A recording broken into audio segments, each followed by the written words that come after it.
I can hardly believe the story that I'm about to tell you. New text messages reveal how the former governor of Mississippi plotted to steal millions from the poor in order to build a fancy volleyball stadium for Brett Favre's daughter.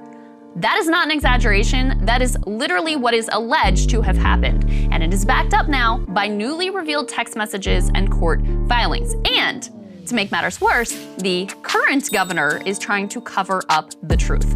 What I am about to tell you is so outrageous, corrupt, and disgusting that I can scarcely wrap my head around it. It is the most perfect example of socialism for the rich, rugged individualism for the poor that I have ever seen. Mississippi, the state of Mississippi, giving millions of dollars to millionaires, while their state is the poorest state in America, and they have an infrastructure problem that continues to get worse.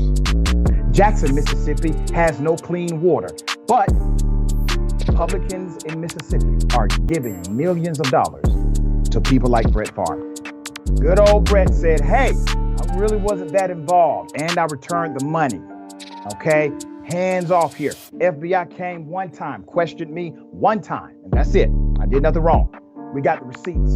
Brett Favre, he was more involved than he mentioned. Buckle your seatbelts, folks.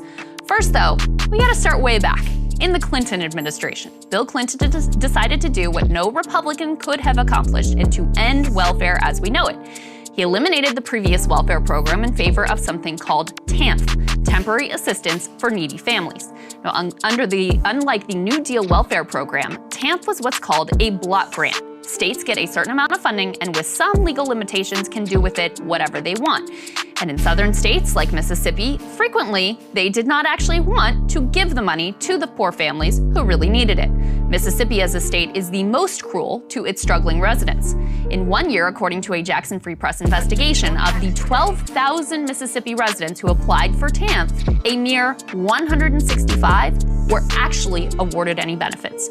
Many residents who technically qualify for assistance have given up trying to actually obtain benefits because the process is so dehumanizing and the odds of success are so small. Essentially in Mississippi, a state with record child poverty, welfare does not exist. At least not for the poor, but someone was getting all that money. Text messages suggest the NFL legend Brett Favre and former Mississippi Governor Phil Bryant were eager participants in a scheme to divert money meant for poor children. Now, remember, this money was welfare money set aside for children in poverty. You see those two white gentlemen you're looking at? Those are what we call welfare kings, okay? They got a bunch of money from welfare. The text messages entered Monday into the state's ongoing civil lawsuit over the welfare scandal revealed that former Governor Phil Bryant pushed to make NFL legend Brett Favre's volleyball idea a reality. Just left Brett Favre, it says. Bryant texted nonprofit founder Nancy New in July of 2019. Within weeks of Davis's departure, can we help him with this project? We should meet soon to see how I can make sure we keep your projects on course. Phil B. Sale just left Brett Favre. Can we help him, etc. Now, when Favre asked the question to Bryant, how the new agency director might affect their plans to fund the volleyball stadium, Bryant assured him, I will handle that, he said. Long story, but had to make a change. But I will call Nancy and see what it will take, according to the filing and a text Favre forwarded to New. And a multi-year investigation has revealed the way that government officials and their cronies fed like pigs at the trough off of that money that was intended to go to help the poor.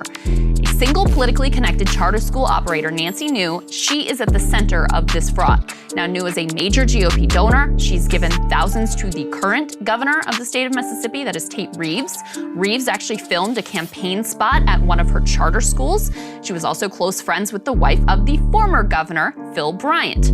Bryant was governor of the state while welfare funds were being pilfered by the millions to benefit Nancy New, among others. So over the length of the scheme, Nancy New and her son Zach netted more than $136 million in state funds. State auditors say that $77 million of those funds were actually misspent for illegal purposes, often to personally benefit themselves and their allies. They were two of the 6 individuals who have been indicted as part of the scheme and are personally accused of pocketing at least $4 million in state funds to fatten their own bank accounts. The vast majority of this cash came directly from welfare funds, again, intended for the state's poor residents.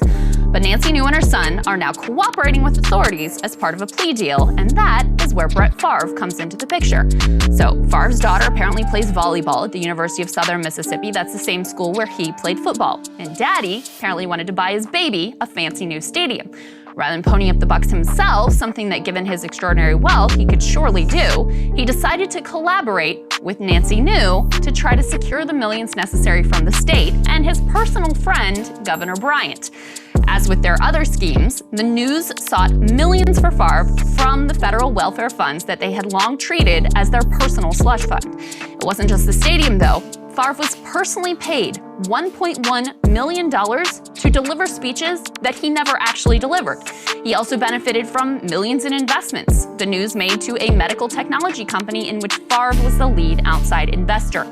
Governor Bryant helped out with that company too. During his time in office, he helped the Favre-connected company to clear regulatory hurdles and to find new investors. Once Bryant left office, guess what? He was given a fat package of stock in that company as gratitude for his help. How nice. There's a lot of off-record conversation. They're concerned about a new director. The new director, he may not be down with the program. What are we going to do here, boss? Let's put this picture up. This is interesting. Nancy New.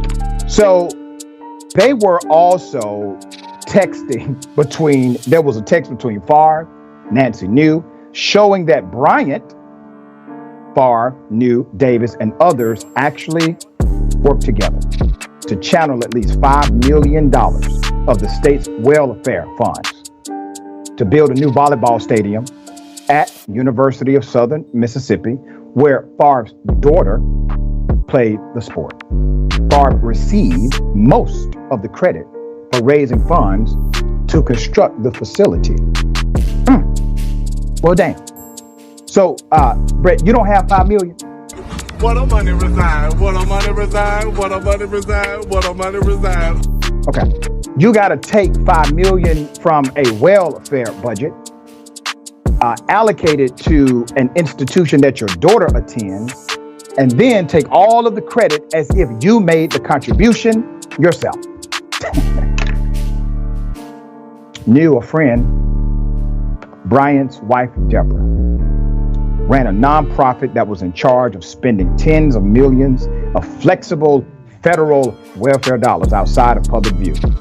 What followed was the biggest public fraud case in state history. According to the state auditor's office, nonprofit leaders had misspent at least $77 million in funds that were supposed to help the needy, according to the forensic auditors. New has pleaded guilty to 13 felony counts related to the scheme, and Davis awaits trial. But Bryant, the former governor, nor Favre have been charged with anything. Governor Bryant and Brett Favre both deny wrongdoing. Favre says he had no idea the money was coming from welfare funds. He has paid back the no-show speech money, though not the interest on the money, which he does also owe. Governor Bryant says he was not involved in the illegal company investments that the News are now facing charges of bribery, racketeering, and embezzlement in connection with. He also says he was not closely involved in the volleyball stadium scheme. In one text, he writes to New, quote, "If you were to pay me, is there any way the media can find out where it came from and how much?" Well, it took a while, but the media did find out. And part of the reason it took so long is because of an apparent cover-up by the current governor of Mississippi, that would be Tate Reeves. There are signs that the current administration is attempting to protect the former governor and Favre. An attorney who was originally representing the state's welfare department in a civil suit to reclaim the stolen dollars was abruptly fired by current Governor Tate Reeves after that attorney subpoenaed the former governor's communications, including text messages related to the volleyball project. That attorney believes that his firing was politically motivated, and lo and behold, that civil investigation has appeared to slow since he was abruptly dismissed. Reeves has never been able to muster a direct answer about the real reason that he fired the attorney. What's more, even though the $5 million stadium expenditure was the single largest fraudulent expenditure, it has, for some reason, been omitted from the civil lawsuit seeking to reclaim some of the stolen dollars. Now, Reeves says his office used an objective process to determine which expenditures they would seek to claw back. Right. But he has given no specifics about why Favre's volleyball stadium, greenlit by the former governor per these text messages, did not make the cut. Elites protecting their little club. It's a big club, and you ain't in it. Now, I might remind you that this is the same state and some of the same political players who have not been able to find sufficient funds to pay for residents of Jackson, the capital city, to have drinkable water. So, millions for a volleyball stadium, salaries, investments in well-connected companies, and no-show speech contracts for a rich NFL star. And this is what is coming out of the faucets of their residents. It is sickening beyond words. These people who have the nerve to rail against entitlements and welfare queens, all of that, they are the most disgusting grifters of all. Reverse Robin Hoods, robbing from the poor to pay the rich. And it just so happens that they are the rich. This story